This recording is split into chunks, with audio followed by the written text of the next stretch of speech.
Salut à tous, ravi de vous retrouver sur Direct Course pour évoquer ce programme du mercredi 20 février. Le Quintet aura lieu sur l'hippodrome de Cagnes-sur-Mer, le prix de 5 Maxime, une épreuve qui rassemble des chevaux de 5 ans et plus. Au programme, le parcours des 1600 mètres, piste en sable fibré.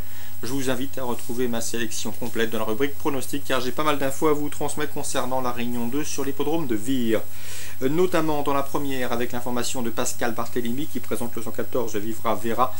Pascal Barthélémy en pleine forme, on l'a vu notamment ce week-end où nous avait livré de bonnes informations.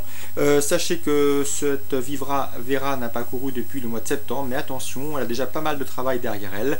Son entraîneur la juge en retard de gain et je ne serais pas surpris de la voir s'imposer d'emblée. C'est une pouliche de qualité.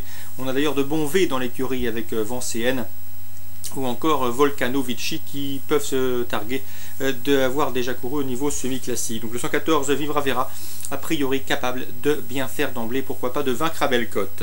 On lui opposera le 111 Vertige Magique qui reste sur 2 convaincants podiums et le 112 Vivace d'Enfer de retour sous la selle et à la condition physique avérée. Donc 114, 112, préférence au 114.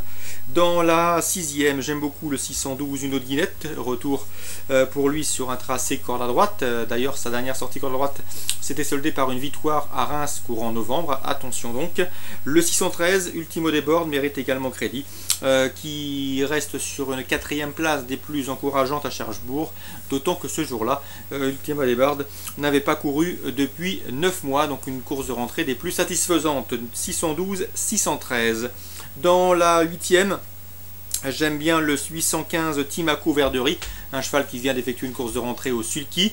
C'était sur les promes de Cherbourg, mais attention, il est bien meilleur sous la selle. Il l'avait prouvé l'an dernier, collectionnant les victoires et les podiums. Il s'entend bien avec Anne Barthélémy qu'il a déjà mené au succès à diverses reprises. Bref, ici, à la faveur de ce bel engagement au plafond des gains, il mérite crédit, le 815 Timaco Verderie. Enfin, dans la 9e, souvenez-vous, c'était la semaine dernière, en fin de semaine dernière, Hubert Hardy avait plusieurs chevaux à Graigne et ça s'est bien passé. Il nous avait indiqué que le 902 Viking Key c'était un cheval de qualité, qu'il allait se finir sur le podium.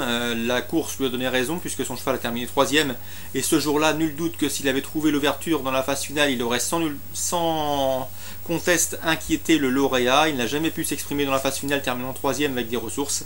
Donc le 902 Viking Kiss n'a pas été éprouvé par cette sortie et il peut se permettre de recourir à intervalles rapprochés.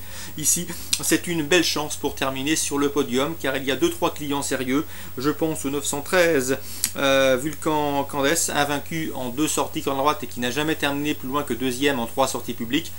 Thierry Leval d'Estaing, son entraîneur, se mettra au sulky, à son sulky pour la première fois. Donc le 913, c'est également un lauréat en puissance pour contrer le 902 Viking Kiss, l'information Hubert Hardy. Le 911 qui est velouté, qui reste sur 2 victoires, dont une sur ce tracé, devra également se mêler activement à l'emballage final.